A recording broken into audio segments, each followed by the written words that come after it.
Astro సిండికేట్లో మీ personal and business promotions కోసం కింది నెంబర్కు కాంటాక్ట్ చేయండి.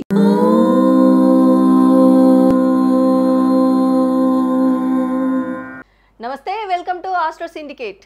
ప్రస్తుతం మనతో పాటు ప్రముఖ ఆధ్యాత్మికవేత్త జ్యోతిష పండితుడు బ్రహ్మశ్రీ కిరణ్ శర్మ గారు ఉన్నారు. వారితో మాట్లాడదాం. నమస్కారం గురువు గారు. అఖండ ఐశ్వర్యవతి భవ. నమస్కారం తల్లి. గురుగారు, చంద్రగ్రహణం తర్వాత ఏ గ్రహాల మార్పు జరుగుతుంది ఒకసారి తెలియచేయండి. మీరు అడిగిన ప్రశ్న గంభీరమైన ప్రశ్ననే. నేను కూడా చెక్ చేసుకోవాలి ఒకసారి. అంటే గ్రహాల మార్పు చాలా స్పీడ్గా జరుగుతుంది. అంటే ఇంతవరకు గ్రహణాల గురించి మహాలయ గురించి చెప్పాము తప్ప ఈ గ్రహాల మార్పు సడన్గా అడిగేసరికల్లా మేము కూడా చెక్ చేయాల్సి వచ్చింది. ఎన్ని రాష్ట్రాల వారికి ఎలాంటి మార్పులు వస్తున్నాయనే విషయాన్ని మేము గ్రహణాలు చెప్పుకున్నాం. 6 మాసాలకి ఎఫెక్ట్ ఉంటుంది. ఈ వృశ్చిక, కర్కాటకము, కుంభ, మీన రాష్ట్రాల వారికి ఎఫెక్ట్ ఉందని చెప్పాము.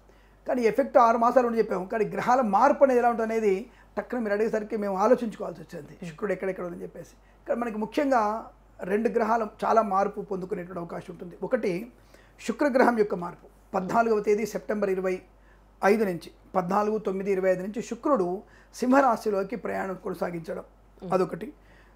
రెండవది వెంటనే 15/9/2025 నుంచి బుధుడు కన్యా రాశిలోకి సంచారం జరగడం. ఇది ఒక విశేషమైనటువంటి, ఇది బాగా గుర్తుపెట్టుకోండి. బుధుడు కన్యా రాశిలోకి వెళ్ళడమే విశేషమైనటువంటి ఒక అద్భుతమైన మార్పు పొందుకునే అవకాశం. విపరీతమైనటువంటి రాజయోగాన్ని, మహారాణి యోగాన్ని కలిగించేటువంటి అవకాశం బుధుడి వల్ల కన్యా రాశి వారికి పడుతున్నటువంటి అనేక కష్టాల నుంచి ఈ గ్రహణ సంబంధమైనటువంటి గ్రహ మార్పు వల్ల అద్భుతమైనటువంటి మహారాజ యోగాన్ని పొందుకుంటారు, మహారాణి యోగాన్ని పొందుకుంటారు. ఇక్కడ ఆడవాళ్ళు మళ్ళీ ఇబ్బంది పెడతారు. చూసారా, పురుషుల వరకు చెప్పారు, మహారాజు అన్నారు, మహారాణి లేదని చెప్తే ఈ మహారాణి ఇబ్బంది పెడతారు మనల్ని. కాబట్టి మహారాణులకు కూడా మంచి శుభయోగాన్ని కలిగించేది కన్యా రాశుల వారికి. మళ్ళీ ప్లస్ వీరికి మిథున రాశి వారికి కూడా, ఈ మిథున కన్యా రాశుల వారికి మాత్రం మంచి యోగాన్ని కలిగించే, ముఖ్యంగా విద్యార్థులకి అద్భుతం. సో కాంపిటేటివ్ ఎగ్జామినేషన్లో కానీ, అలాగే ఈ ట్రంప్ వల్ల చాలామంది విదేశాలు వెళ్ళే కదా, వాళ్ళకు కూడా మంచి విదేశీయాన్ని పొందుకునే అవకాశం కూడా బుధుని వల్ల ఉంటుంది.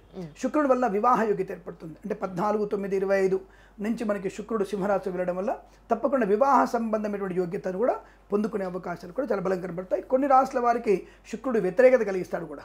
అంటే తులారాశి వారికి వ్యతిరేకత కలిగిస్తాడు, కానీ వృషభ రాశికి శుభాన్ని కలిగిస్తాడు. కాబట్టి కొంత శుక్రుడి వల్ల కొన్ని రాశుల వారికి శుభము, కొన్ని రాశుల వారికి ఇబ్బంది కలిగించే అవకాశం. అందులో తులారాశి వారికి నష్టాన్ని, తర్వాత మనకి కుంభరాశి వారికి నష్టాన్ని కలిగించే అవకాశం ఉంటుంది. ధనుస్సు, మీన రాశి వారికి శుభాన్ని కలిగిస్తాడు, సింహరాశి వారికి శుభాన్ని కలిగిస్తాడు. ఇలాంటి కొన్ని రాశుల వారికి శుభాన్ని కలిగిస్తాడు. వృశ్చిక రాశి వారికి కూడా కొంత శుభమైన సంతాన యోగాన్ని కలిగించే అవకాశం బలంగా ఉంటుందని చెప్పుకోవచ్చు మనం. ఇక మేషరాశి వారికి ధనయోగాన్ని కలిగిస్తాడు శుక్రుడు. రోగనాశనం కలిగించేటువంటి అవకాశాలు కూడా బలంగా ఉంటాయి. 13/9/2025 కుజగ్రహం మనకి తులారాశిలో సంచారం. తులారాశిలో కుజుడికి యోగమే, మంచి యోగాన్ని కలిగిస్తాడు. మిత్రస్థానం కాడు యోగమే. ముఖ్యంగా ఈ శస్త్రచికిత్సలు ఎవరికైతే అనుకుంటున్నారో వారందరికీ శస్త్రచికిత్సలు లేకుండానే, అంటే ఆపరేషన్స్ లేకుండానే ఆరోగ్యం బాగుపడుతుంది. అంటే సంపూర్ణ ఆరోగ్యాన్ని ప్రాప్తించుకునే అవకాశం. ఇక ఉద్యోగ సంబంధ విషయంలో వీళ్ళకి తిరుగుండదు. అప్పుడు అంటే తులారాశి వారికి ఉద్యోగంలో తిరుగుండేటువంటి అవకాశం లేదు. బ్రహ్మాండ ఉద్యోగ లాభాన్ని పొందుకోవడం.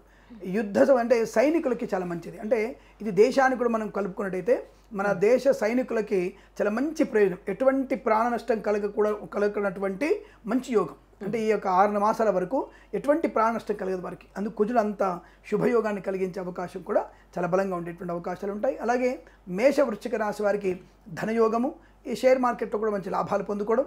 అలాగే ఈ కుజుని యొక్క గ్రహ సంచారం వల్ల ఈ ఎముకలు, బొక్కలు ఉన్నటువంటి నొప్పులు ఉంటాయి కదా, ఆర్థరైటిస్ వాళ్ళకు కూడా సంపూర్ణ ఆరోగ్యాన్ని పొందుకునే అవకాశం కూడా తులా, వృషభ, మేష, వృశ్చిక, మకర, కుంభ రాశుల వారికి తప్పకుండా సంపూర్ణ ఆరోగ్యం. కొన్ని ధనుస్సు, మీన రాశుల వారికి కొద్దిగా స్వల్ప ఆర్థిక నష్టాన్ని కలిగిస్తాడు. మిథున, కన్యా రాశుల వారికి ఆయుష్ని కలిగిస్తాడు, ప్రయోజనాన్ని కలిగించే అవకాశం కూడా బలంగా ఉంటుంది అనే విషయాన్ని గుర్తుపెట్టుకోవాలి మనం. ఇక ముఖ్యమైనది 16/9/2025 రోజున రవిగ్రహము కన్యా రాశికి రావడం. ఇక్కడ మీకు ప్లస్ పాయింట్ ఏంటంటే ఒక రకమైనటువంటి బుధుడు అత్యంత శుభకారకుడైనటువంటి శుభగడియలు.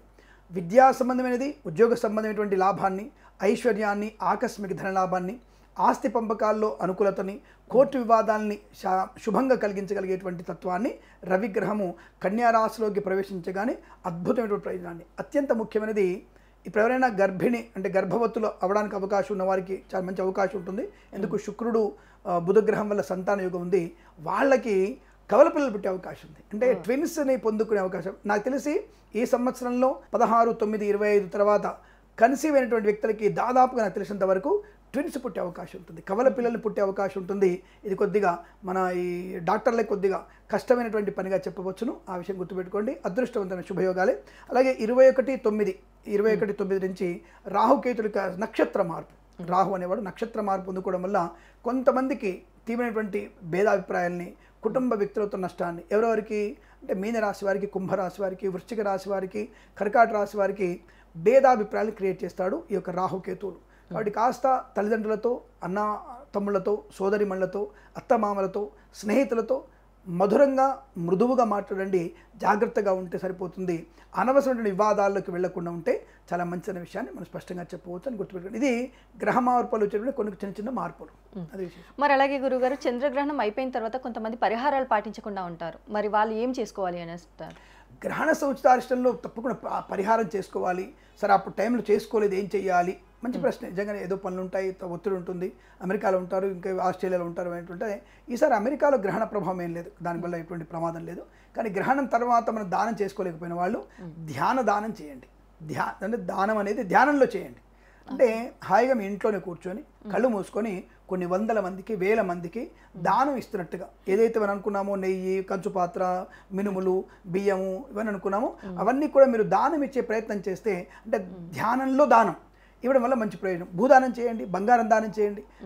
ఆసుపత్రికి వెళ్ళి అనేక మందికి రోగాలు నయమైన తర్వాత వాళ్ళని ఇంటికి సాగనంపుతున్నట్టుగా ధ్యానం చేయండి. వాళ్ళకి పళ్ళు పలహారాలు ఇవ్వండి, వాళ్ళకి మందులు కొనిపించండి. ఇవన్నీ ధ్యానంలో చేస్తే మంచిదిగా.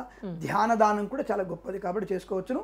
వీలైతే ఎవరికన్నా ఒకళ్ళకి కనీసం ఆవు నెయ్యి దానం చేసుకుంటే ఇంకా మంచిది, శుభం కలుగుతుంది. ఏదో ఒక రూపంలో ఇచ్చుకోవాలి. 50 గ్రాములు, 100 గ్రాములు ఇవ్వడం వల్ల ప్రయోజనాన్ని పొందుకునే అవకాశం ఖచ్చితంగా ఉంటుంది. మరి అలాగే గురుగారు, ఈ చంద్రగ్రహణం అయిపోయిన తర్వాత ఒకవేళ వివాహానికి కావచ్చు, వ్యాపారానికి కావచ్చు, ఉద్యోగానికి కావచ్చు, ఇలా దేనికైనా సంబంధించిన దానికి ఏదైనా ఎఫెక్ట్ పడే అవకాశం ఉంది అనేసి అంటారా? కొన్ని రాష్ట్రాల వారికి ఇందాక చెప్పినట్టుగా శుక్రుడి వల్ల కొన్ని రాష్ట్రాల వారికి వివాహం అంటే దగ్గర దాకా వచ్చి వెనక్కి వెళ్ళిపోయే అవకాశం, కొంతమందికి వెనక్కి వెళ్ళిపోయినటువంటి వివాహాలు దగ్గరకు వచ్చావు. అంటే బుధుడి వల్ల వివాహ స్పీడ్ అవ్వడం, రవి వల్ల స్పీడ్గా, అంటే డిసెంబర్లో వాళ్ళకి పెళ్ళి అక్టోబర్లో అయిపోతుంది. అంటే కారణాలు అనేకం.